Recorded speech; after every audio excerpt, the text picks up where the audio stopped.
it's a snag hazard in a way if you look at it like that. For me, and I think for the rest of the team, and I'm not speaking for the guys, uh, it is one of the more profound dives to make because not only is it there in the newsreel or in photographs, it's very clear when you see it from the memorial or when you dive it as to the exceptionally difficult conditions that those guys faced in fighting in a harbor, and the power of the explosion that tore the bow area apart and engulfed that ship in that fireball and literally blew chunks of the ship and crew over a mile. You look at that. The surveys later showed that the entire hull had been deformed by the shock wave. The level of heat in the fires that burned the forward turret, which has collapsed down, and when you swim past that and you come up in those barrels, the trunnions are broken, so the barrels hang down. And you're there and you're looking at that. Behind you is a garden of steel, just bent and twisted deck frames and plating that come up where the bow literally tore off and everything went up. And you're hanging there and you realize that you're floating over where the bulk of her dead are. Wow. And particularly the guys in that turret.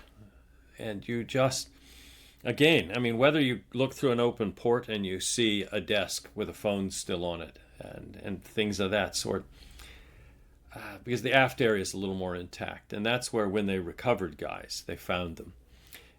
To a cluster of fire hose on the deck where these guys had been fighting the fires that had started from the earlier bomb hits. And my father was a firefighter. And so I get this.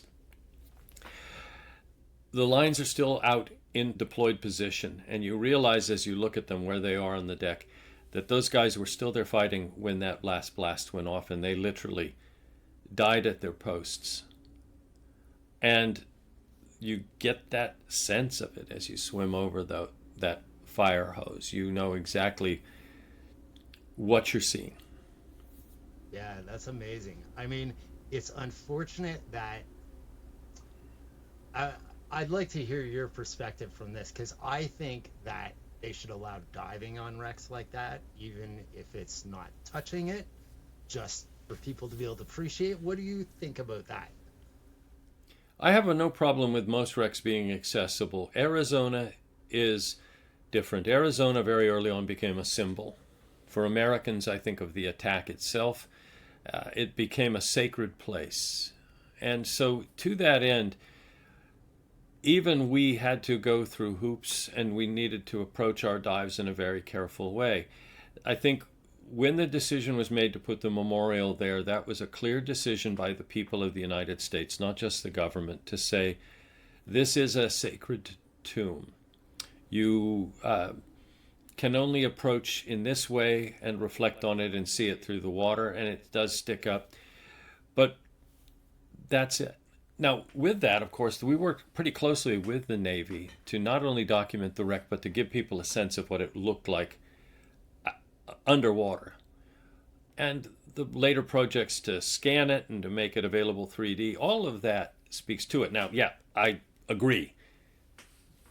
It would be a great dive for some folks, and I'm one of the few that's been able to do so. But in this case, we very carefully listened to the families, and that included the survivors. And I participated in interring one of those guys back in the ship to be with his shipmates. And when you drop down into the well of that number 4 turret, you can see the various urns up against the sidewalls. It's that's like opening somebody's family tomb and opening the door and then looking at all the coffins in there or the cremains in their urns. Not everyone's comfortable with that. But other wrecks out in the ocean, as long as the approach is respectful and you're not taking pictures of yourself with the dead, then I think it's absolutely okay to dive. Yeah, one of the things that I've seen repeatedly on videos of Truck Lagoon is when divers used to go down and take pictures of them lifting up a skull, or which is not cool. No, it's not cool. But everybody has their bad characters or their bad actors who will do that kind of stuff. We've all had that jackass friend. But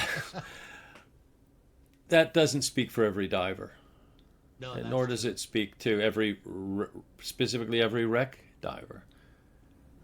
So while we're on that subject, and since you're a marine archaeologist, I have another question for you, and that is, what is your opinion of salvage of shipwrecks or like treasure galleons, for instance, and stuff? Because I worked for Mel Fisher back in the Mm-hmm. 90s. So I personally do not have a problem with recovering that type of stuff because, as far as I'm concerned, the ocean's going to gobble it up as far as the stuff goes, anyways. I guess also, though, with the marine laws, even here in Canada, as you know, they're pretty strict. You're supposed to not take anything off a wreck. However, we know that happens. So, Yeah. Well, look, I'm an archaeologist. So with that, you do get a sense of human behavior. I also, you know, worked for the public in the Park Service and at NOAA. I get that people like to collect. Absolutely. We all collect in one way or the other, whether it's something that you find on a trail, or for some people, something that they find on a dive. But there are things that have meanings for folks. Right behind me on the shelf is a rock that the minister gave me as my mother lay dying. And it's probably one of the more sacred things I have. So, yes, people do have this desire, and objects speak to themselves. I, I worked pretty closely with divers in a variety of cases. I think where archaeologists get upset is if you get to a site where you've got to take an approach that's very careful and scientific. And I'm not talking about piles of gold coins. I'm saying we've gone to sites and in the Mediterranean, and somebody's gone through and they've collected every bit of pottery. And it may have taken us a few years to get there, but it's like, I remember diving over in Albania a wreck that had not been seen or dived because they'd made it illegal, and we were the first to dive. And I'm not talking about legal on that wreck. You just didn't dive in Albania under that regime. really? And they were just starting to open it up. And this Roman wreck had been sitting there since about something 300 AD. The crew's dinner dishes were still there lying at the stern. You could see exactly what end was which. There was their wine pitcher, there were their plates, there's the other stuff, and you go, okay. It was, of course, thousands of years had passed, but just the same, it was almost as if they'd left. And so, what would have hurt our interpretation and understanding of that and being able to tell more of the story through our CSI approach as archaeologists would have just been taken away by folks who said, oh, that's a cool plate. And then in some cases, we're never able to say for sure, oh, yeah, it came exactly from here, or it even came from that wreck. So that's where archaeologists get upset. Uh, I think what ultimately happened is that through the years, wreck divers who like to collect and archaeologists, everybody started to better understand each other. And let's also be honest, how many of us are left that actually even do that kind of deep or challenging diving? That the later generations have less interest in it. So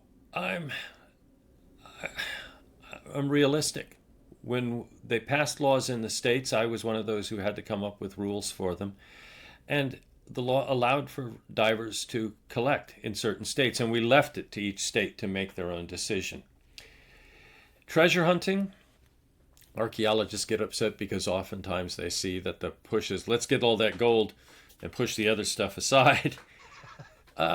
But look, there's multiple reasons people care about wrecks. There's multiple reasons for why we approach them the way they do. And what I've tried to do is just give a sense of everybody's perspective. And that's why when I wrote this, the new one, so I talk about why people care about wrecks in different ways. And I'm not being judgmental as why people care about these in different ways. I point out why people like it, why some people don't like it. And with that, I mean, with shipwrecks, you have wrecks that somebody really likes to dive and see it as unchanged as they can because it's a cool dive. And the dive operators want to see that. Then you see the people that want to fish on it. And then you see those people saying, wait a minute, you want to excavate it and remove it, or you want to treasure hunt it and salvage it? Okay. But then you've got the other folks who say, wait a minute, it's an artificial reef, man, and there's all these fish that are living there. The fishermen say, yeah. But the other folks are like, well, it's part of the natural environment. And so, yeah, other people say, wait a minute, my grandfather died on that. So how do you balance all that? You can't always do it perfectly. But the one thing I learned through all my years as a government policy person really was that you have to listen to everybody. And everybody has a different take or a different sense of value. And to the best you can, you try to accommodate that. And to that end, I mean, I think that's one of the great values we celebrate as being Canadian, right? Yeah, true. So, do you still live in Canada? Whereabouts are you now? I'm in Washington, D.C. these days. I married a local girl. Ah, cool. Washington, that's on my list. I want to go to the Smithsonian. Yeah, yeah. So, tell me, in all of the exploration that you've done, what has been the most challenging expedition that you've been on, and why? Wow. Well, whether it's getting everything put into a small plane and flying all the way out thousands of miles to go to Bikini, or with my late friend John Pollock, getting everything into a small Twin Otter and flying and landing in a float plane on Lake LaBarge up in the Yukon.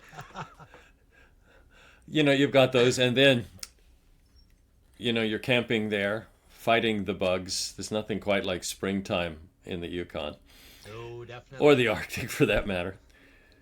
But also making sure that at night you go out and you're armed, but you've also got your bear spray. That being said, I mean, up there in the Arctic, when I've been there, as well as in the Yukon, you understand that you're taking that pepper spray. That's not to keep the bear away. That's just to season yourself before he eats you, right? So there's been those. I mean, usually isolated places well beyond where most planes or people go, where it's a charter. Those have been challenging. Others have been those which have been extremely difficult tech dives. And they come and they go.